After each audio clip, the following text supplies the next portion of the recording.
Bismillahirrahmanirrahim. Assalamualaikum warahmatullahi wabarakatuh. Kembali lagi bersama saya Suro. Saya ingin menjelaskan kembali materi tentang strategi investasi saham.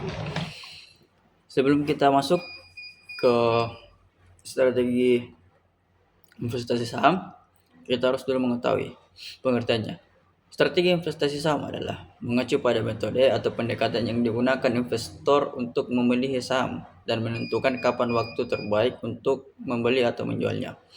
Strategi ini bersifat jangka pendek atau trading maupun jangka panjang investasi. Tujuannya yaitu peningkatan nilai modal atau capital gain. Investor mengincar keuntungan dari selisih harga beli dan harga jual saham, pendapatan pasif dan dividen. Investor memperoleh penghasilan dari pembagian laba perusahaan dalam bentuk dividen. Diverifikasi mengurangi risiko dan berinvestasi di berbagai saham dari sektor ataupun industri yang berbeda. Yang keempat, perlindungan terhadap inflasi. Saham dianggap dapat memberikan pengembalian yang mampu mengimbangi atau melebihi tingkat inflasi dalam jangka panjang. Terus manfaatnya yaitu yang pertama, potensi keuntungan tinggi. Saham memiliki potensi menghasilkan capital gain yang tinggi dibandingkan instrumen investasi lainnya. Likuiditas. Saham dapat diperjualbelikan di bursa kapan saja, memberikan kemudahan likuiditas aset. Yang ketiga, transparansi. Bursa saham diatur dan diawasi oleh lembaga otoritas, memberikan transparansi bagi investor. Yang keempat, terakhir, keterlibatan dalam perusahaan. Pemegang saham berhak mengikuti rapat umum pemegang saham atau RUPS dan mendapatkan informasi tentang perusahaan. Strategi investasi saham. Yang pertama itu growth investing. Strategi ini fokus pada saham-saham dengan potensi pertumbuhan tinggi. Investor mencari perusahaan menunjukkan prospek pertumbuhan yang kuat dan pendapatan dan laba. Tujuannya yaitu menginvestasikan dana pada saham yang diperkirakan akan mengalami pertumbuhan cepat dengan harapan memperoleh keuntungan signifikan dari peningkatan harga saham di masa depan. Contohnya yaitu saham perusahaan teknologi seperti Tesla yang dikenal memiliki pertumbuhan pendapatan yang sangat cepat dan inovasi dalam produk mobil listrik. Metodenya yaitu analisis fundamental, menganalisis laporan keuangan perusahaan termasuk pertumbuhan pendapatan, laba, dan arus kas. Proyeksi pertumbuhannya yaitu menggunakan model proyeksi untuk menilai potensi pertumbuhan perusahaan berdasarkan tren industri dan inovasi produk. Kriteria pemilihan memilih saham dengan rasio harga terhadap pertumbuhan atau PIG yang rendah menunjukkan bahwa saham tersebut undervalued relatif terhadap pertumbuhannya. Yang kedua ada value investing. Value investing memilih saham-saham yang undervalued atau diperdagangkan di bawah nilai intrinstiknya. Investor berharap harga akan naik ketika pasar menyadari nilai sesungguhnya.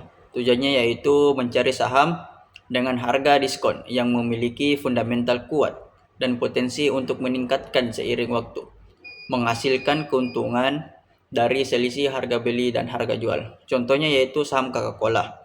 Setelah mengalami penurunan harga karena sentimen pasar negatif, metodenya yaitu analisis fundamental, memeriksa rasio keuangan seperti rasio harga terhadap laba dan rasio nilai buku terhadap harga untuk menilai apakah suatu saham undervalued. Yang kedua, margin of safety. Mencari saham dengan margin of safety yaitu perbedaan antara nilai intrinsik yang dihitung dan harga pasar saat ini. Analisis industri mengidentifikasikan perusahaan yang memiliki posisi kuat dalam industrinya dan stabilitas yang dapat mengatasi fluktuasi pasar. Yang ketiga ada income investing. Strategi ini berfokus pada saham-saham yang secara konsisten membayar dividen tinggi. Ini cocok bagi investor yang menginginkan pendapatan rutin dan investasi mereka. Tujuannya yaitu menghasilkan aliran pendapatan yang stabil dan pasif dan dari dividen yang dapat digunakan untuk mendukung gaya hidup atau diinvestasikan kembali. Contohnya yaitu saham AT dan T yang dikenal dengan dividen yang tinggi konsisten. Metodenya itu analisis dividen, menganalisis riwayat pembayaran dividen perusahaan untuk memastikan bahwa perusahaan memiliki track record yang baik dan membayar dividen. Rasio payut, memeriksa rasio payut dividen dibagikan terhadap laba untuk memastikan bahwa perusahaan tidak membayar dividen secara berlebihan yang dapat membahayakan kelangsungan dividen di masa depan. Yang keempat, momentum investing. Memanfaatkan tren harga saham yang sedang naik atau turun untuk meraih keuntungan yang dalam jangka pendek. Investor percaya bahwa saham yang sedang mengalami kenaikan harga akan terus naik, sementara yang turun akan terus turun. Contohnya memperoleh keuntungan cepat dari pergerakan harga saham dengan mengikuti arah tren pasar yang kuat. Contohnya yaitu seorang trader membeli saham NIO setelah melihat lonjakan harga karena laba yang positif. Metodenya yaitu analisis teknikal, menggunakan grafik dan indikator teknikal seperti moving average atau relative strength index untuk mengidentifikasikan tren dan titik masuk atau keluar yang tepat. Mengikuti berita pasar, memantau berita dan peristiwa yang dapat memengaruhi harga saham seperti laporan laba, margin, atau pengumuman produk baru. Manajemen risiko, menentukan stop loss order untuk melindungi modal jika tren harga berbalik. Nomor 5 ada dollar cost average. Investor membeli saham secara berkala dalam jumlah yang tetap tanpa memedulikan fluktuasi harga.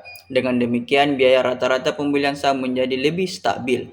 Tujuannya yaitu mengurangi risiko investasi dan menghindari keputusan emosional terkait timing pasar serta memperkecil dampak fluktuasi harga terhadap total investasi.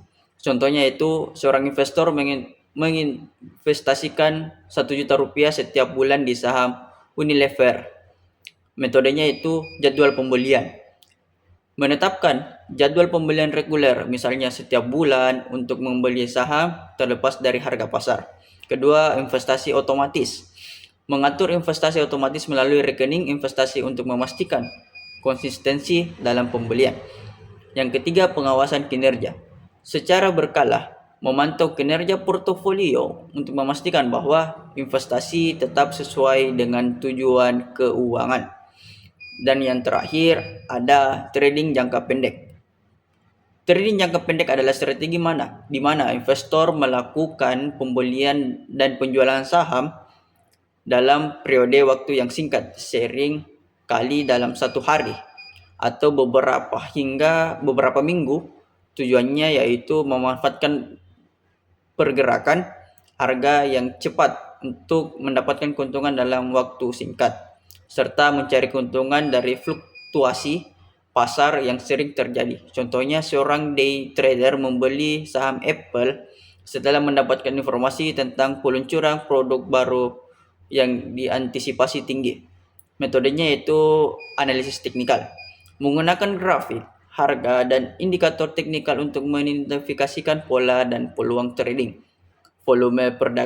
Memperhatikan volume perdagangan untuk memastikan bahwa likuiditas yang cukup untuk masuk dan keluar posisi dengan cepat. Yang ketiga, yang terakhir, strategi manajemen risiko. Menetapkan level, stop loss, dan target keuntungan sebelum melakukan perdagangan untuk mengelola risiko lebih baik.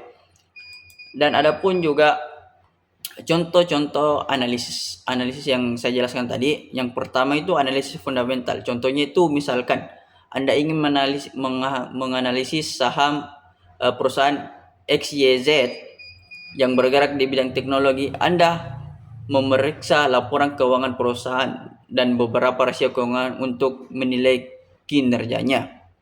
Dan kedua itu analisis teknikal. Contohnya itu misalkan Anda ingin menganalisis pergerakan harga saham ABC dengan menggunakan grafik atau indikator teknikal. Dan yang ketiga ada analisis portofolio. Contohnya itu misalkan Anda memiliki portofolio yang terdiri dari 3 aset. Yang pertama saham perusahaan A 40% dari portofolio. Saham kedua obligasi pemerintah memiliki 30% dari portofolio. Dan saham ketiga reksadana pasar uang memiliki 30% dari portofolio. Dan yang keempat, analisis nilai sekarang bersih. Contohnya itu misalkan Anda mempertimbangkan untuk berinvestasi saham sebuah proyek yang memerlukan investasi awal sebesar 1 juta rupiah dan menghasilkan arus kas tahunan sebesar 300.000 selama 5 tahun. Tingkat diskonto yang digunakan adalah 10%. Yang kelima, analisis internal rate of return. Contohnya yaitu Anda ingin mencari IRR proyek tersebut dengan menggunakan perangkat lunak seperti Excel atau kalkulator keuangan dan menemukan bahwa IRR untuk proyek ini adalah sekitar 12%, karena IRR 12% lebih tinggi dari tingkat diskonto 10%, proyek tersebut dianggap menguntungkan. Dan yang keenam, analisis payback period. Contohnya itu jika investasi awal adalah 1 juta rupiah dan proyek menghasilkan arus tahunan sebesar 300.000, maka payback periode investasi awal dibagi arus kas tahunan sama dengan 1 juta rupiah dibagi 300 sama dengan 3,33 tahun. Artinya investasi tersebut akan terbayar dalam jangka waktu sekitar 3,33 tahun. Dan yang terakhir ada analisis risiko. Contohnya itu misalkan Anda berinvestasi dalam obligasi perusahaan A yang memiliki risiko tertentu. Yang pertama, risiko kredit. Jika perusahaan A mengalami kesulitan keuangan, mereka mungkin gagal membayar bunga atau pokok utang. Yang kedua, risiko pasar. Fluktuasi suku bunga dapat memengaruhi harga obligasi. Dan yang terakhir, risiko likuiditas. Jika obligasi perusahaan A sulit dijual di pasar sekunder, Anda mungkin kesulitan untuk menjualnya tanpa mengalami kerugian. Dengan menggunakan analisis risiko, Anda dapat memutuskan bahwa apakah imbal hasil yang ditawarkan obligasi perusahaan A cukup tinggi untuk mengimbangi risiko yang ada. Itulah tadi presentasi atau pengulangan materi yang diberikan oleh Pak Rifai. Kurang dan lebihnya mohon dimaafkan. Assalamualaikum warahmatullahi wabarakatuh.